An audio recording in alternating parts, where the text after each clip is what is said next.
I was listening to the Whiskey Ginger podcast. Okay. Andrew Santino, what's up? Andrew Santino, what's Gucci Gooch with you?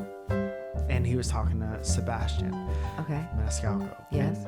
And they were talking about how Sebastian used to hang out at the Comedy Store, and then just gradually he got a wife, and then he got kids, and then you hang out less because your priorities shift. You have a wife and kid.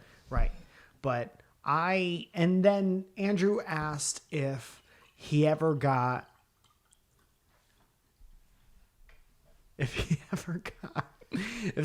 ever got any good career advice from his wife. And I was thinking about things that you have told me that have helped me. Okay. Here's the first one. Yawning in my face lets me know I'm boring as shit. I've never said that to you. You've never said that to me with your words. But it's this thing that you do with your mouth and how you yawn that tells me. So, very helpful. Thank you so much. I have a very big headache today too, so. Well, you have a very big head, so there's a lot of ache to fill in that space. Yo, this is your headache exploring your head. Whoa. This is going to be a busy day. I hate it. Just know that it didn't have to be like this. You didn't have to yawn during my first and second story. I apologize. But that doesn't matter. I told you. Did you understand? Do you understand how it doesn't matter? I hope you're having a great time with your friends and your little bits that you have with your friends. Hey, Mike. Fuck off. All right. One more time. Hey, Mike. Uh-huh. Hey, go fuck yourself. Fuck yourself. Thank you, Zoja, for that. Anyway. So they were talking about what was So I tried really quick. I literally watched this on the computer right before we started recording. Okay. And I was trying to think, because he seems to have a really great relationship with his wife. And there's a couple comedians like Tom Segura and Sebastian that have a really cool relationship.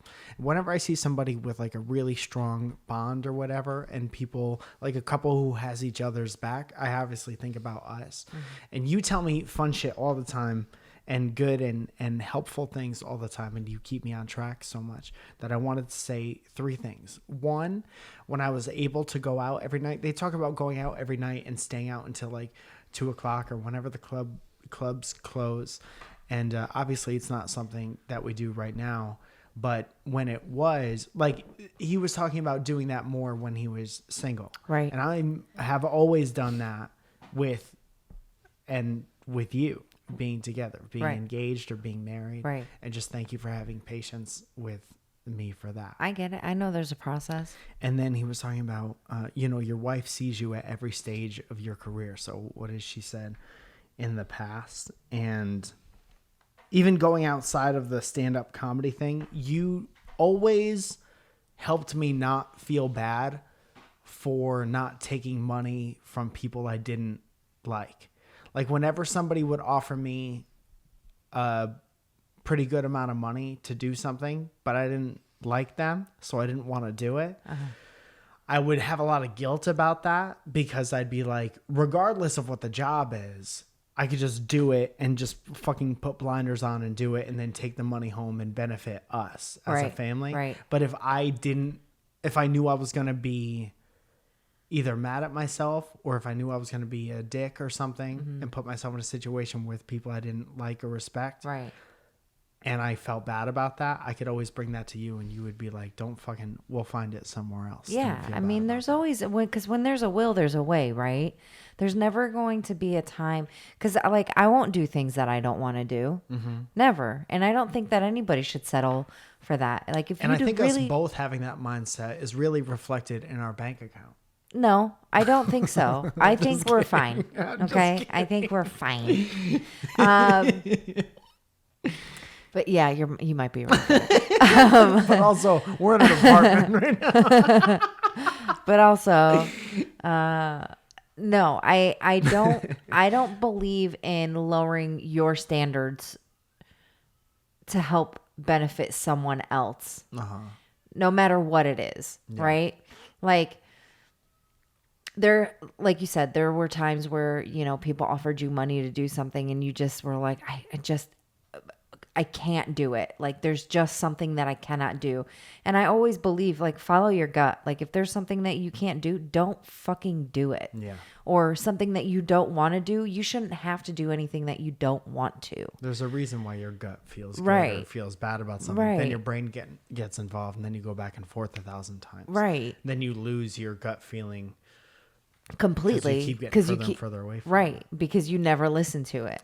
I wish I had the repeater on when you said right. Anytime Right. you say right, Right. to me, it feels really good. Can I get Right. one more of those? Right. Right. Right. Right. Wow.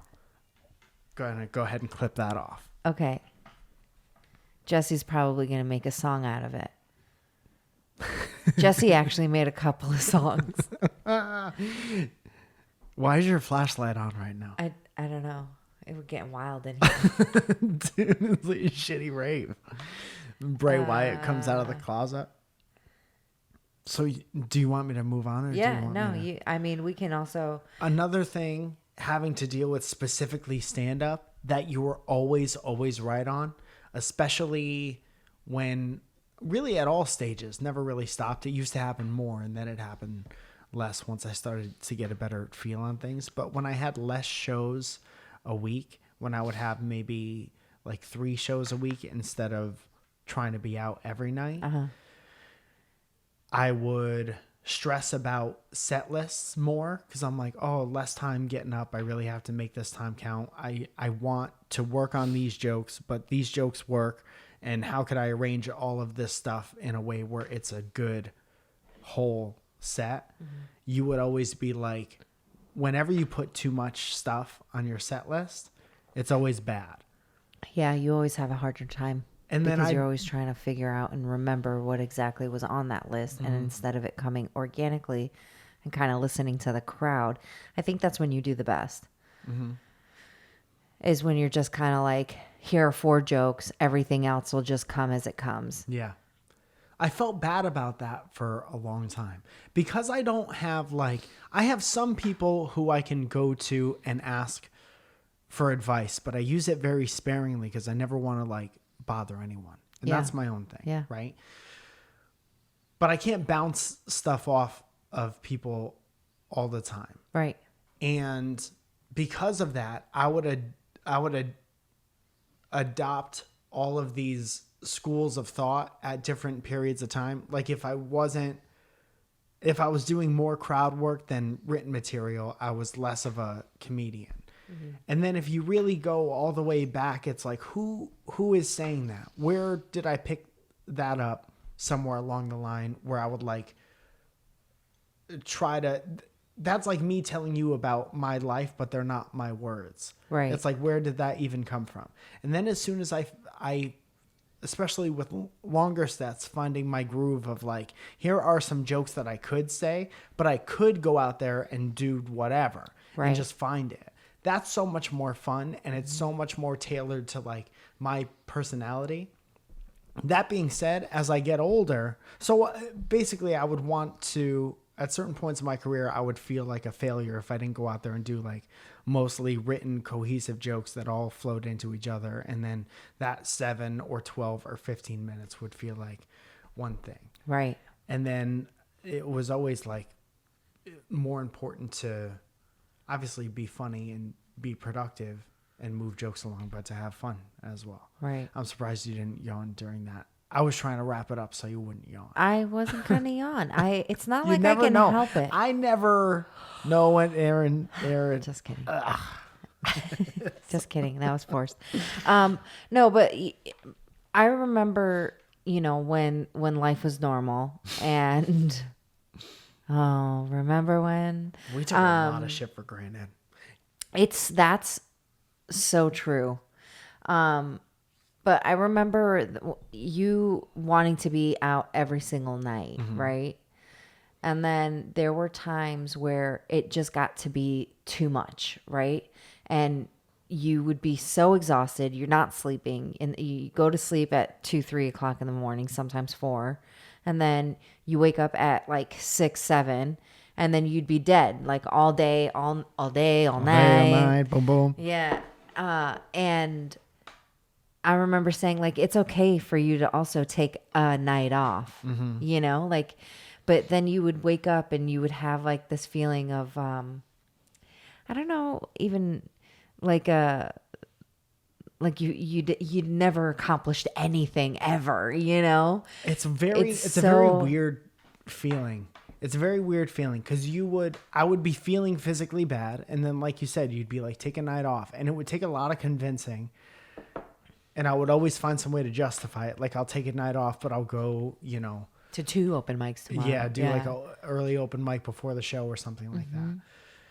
And then I would wake up and feel like I wasted that night. Yeah. And like none of the benefits from resting registered as like, that was a smart thing to do because now you could like think more clearly or whatever. Yeah. That is one of the things that like, I fucking hate that I haven't done stand up in over 110 plus days by this point, probably. That's crazy. Especially compared to what it was and stopping all of a sudden. Right. But I do really like the breath that I was able to take. And I think it's very refreshing. And I think it opened up more of my mind and I think more about things. And then that leads me into like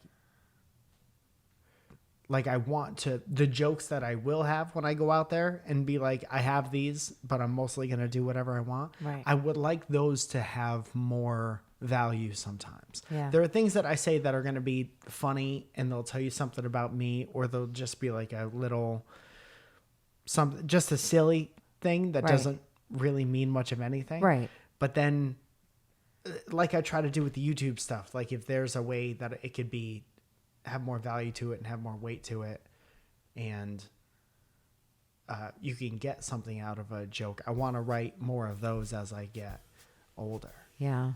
So it's been nice to take a breath and to be quiet as a mouse in the house, to be able to think about that kind of stuff.